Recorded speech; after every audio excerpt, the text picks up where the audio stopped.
Тәруия күні Зулхиджа айының 8-ші күні. Арапа күнінің алдында келетін күн Тәруия күні деп аталады. Ол күні қажылар Меккеден Минаға барады. Тәруия деп аталуының сыры қажылардың ол күні зәмзәм суын ішіп қануларында. Тәруия ойлану деген мағынаға да келеді. Ибрахим пайғамбар алейхиссалам Зулхиджа айының 8-ші түні түсінде өз баласын сойғалы жатқанын көреді. Таң атқаннан кейін түс Аллахтан ба, шайтаннан ба деген ойға шомады. Арапа түнінде өзіне бұйырылған нәрсені орында деген бұйрық келгенде Аллахтан екенін біледі. Осыдан келіп, ол күн білу деген мағынаны беретін Арафа сөзімен аталды. Арапа Зулхиджаның 9-ші күні, басқа күн Арапа деп аталмайды. Хадис шарифтерде былай делінеді. Бір мұсылман Тәруия күні Арападан бір күн бұрын ораза тұтса және күнә сөз сөйлемесе, Аллаху Тағала оны әлбетте жұмаққа кіргізеді. Тәруия күнінде ораза тұтқан адам 1000 құл азат етіп, 2000 түйе құрбандық шалып, жихад үшін 1000 ат бергенге тең сауап алады. Тәруия күннен кейін Арапа күні келеді.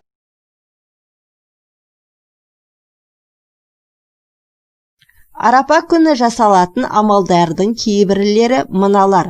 Бірінші, Арапа күні таң намазынан бастап, құрбан айттың 4-ші күні екінді намазына дейінгі 23 намазда еркек әйел барлық адам парыз намаздардан кейін сәлем бере сала, Аллахума әнтә сәлем дұғасын оқымай тұрып, уәжіп болған тәшриқ тәкбірін оқуы керек. Тәшриқ тәкбірі Аллаху әкбар, Аллаху әкбар, ла илаха иллаллаху, валлаху әкбар, Аллаху әкбар, валиллахил хамд. Парыз намаздарынан басқа айт және жұма намаздарынан кейін де оқылады. Мешіттен шыққаннан кейін немесе сөйлескеннен кейін оқу міндетті емес. Екінші, Зулхиджаның алғашқы 9-ші күнінде ораза тұту өте сауапты болады. Бірақ Арапа күні ораза тұтудың сауабы одан да көбірек. Хадис шарифтерде былай айтылған. Арапа күні ораза тұтқан адамға Адам алейхиссаламнан бастап сұр үрленгенге, яғни қияметке дейін өмір сүрген бүкіл адамдар санынан 2 есе көп мөлшерде сауап жазылады. Арапа күні ұсталған ораза 1000 күн тұтылған нәпіл оразаға тең. Арапа күні 1000 рет Ихлас сүресін оқыған адамның барлық күнәлері кешіріледі және дұғасы қабыл болады. Арапа күні ораза тұтқан адамдардың 2 жылдық күнәлері кешіріледі. Бірі өткен жылғы, екіншісі келер жылдың күнәлері. Арапа күнінен үстемірек болған күн жоқ. Ол күні Аллах Тағала жер жүзіндегілермен мақтанып көктегілерге: «Ей көктегілер, құлдарыма қараңдар, олар рахметіне қауышу үшін және азабынан құтылу үшін ұзақ жерлерден келді» дейді. Арапа күні тозақтан көп құл құтылатыны соншалықты, басқа күндерде мұншама құл құтылмайды. Шайтан Арапа күннен басқа күндерде мұншалықты қорланған, жәбірленген, әлсіз, өшпенді күйде көрінбейді. Аллах Тағала Арапа күнінде құлдарына назар салады.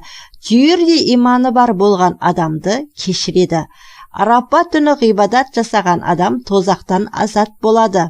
Арапа күнін құрметтеңдер, өйткені Арапа Аллах Тағала қадірлеген күн. Арапа өте құнды күн, ол күні мейірім есіктері ашылады.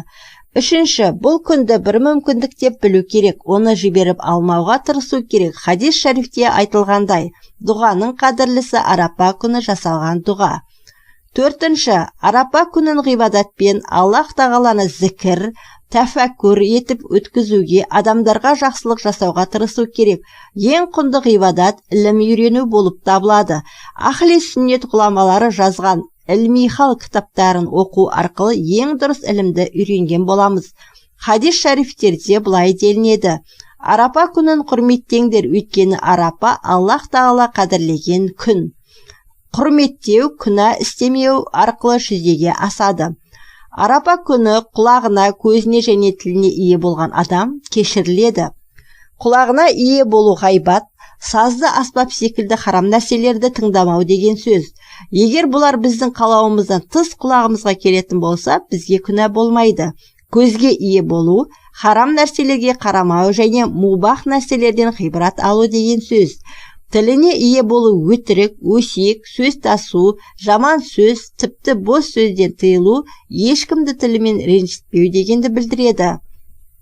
Осы аталғандарға мойынсұнып, осы бойынша жүрген адам Арапа күнін құрметтеген болады. Арапа түні. Арапа күні мен Құрбан айттың бірінші күні арасындағы түн.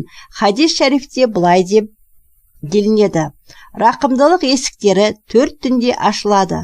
Ол түндері жасалған дұға мен тәубе қабыл болады. Рамазан айты мен Құрбан айттың бірінші түндері Бәрәт түні және Арапа түні. 4 түннің күндізі және түні секілді құнды болып келеді.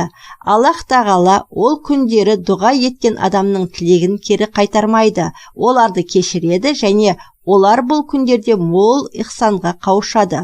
Бұлар Қадір түні, Арапа түні, Бәрәт түні, Жұма түні және күндері.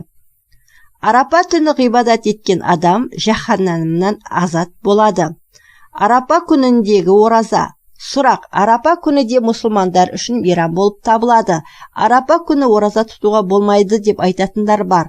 Арапа күні ораза тұтау керек пе? Жауап: Хазіреті Абу Хурайра Расулуллах Арафатта Арапа күні ораза тұтуға тыйым салды деген. Ал Хазіреті Ибн Абидин айтқан: Арапа күні қажының ораза тұтуы, Арафатта уақфаға тұруы және дұғаларға кедергі болмау шартымен мұстахаб болады. Ораза ұстау адамды әлсірететін болса, ораза ұстау мәхрук болады. Яғни Арафатта болып, ораза тұта алмайтындар үшін Арапа күні ораза тұту мәхрук болуы барлық адамдар үшін емес. Арапа күні ораза тұту өте сауапты болады. 1000 рет Ихлас сүресін оқығанда сөйлеу. Сұрақ: Арапа күні 1000 рет Ихлас сүресін оқығанда арада сөйлеуге немесе бір жұмыс істеуге болады ма, әлде арасын үзбей оқу керек пе? Жауап: жоқ, үзбей оқу шарт емес, арасын бөлуге болады. Мәселен, бір бөлігін азанда, бір бөлігін түсте немесе түстен кейін де оқуға болады.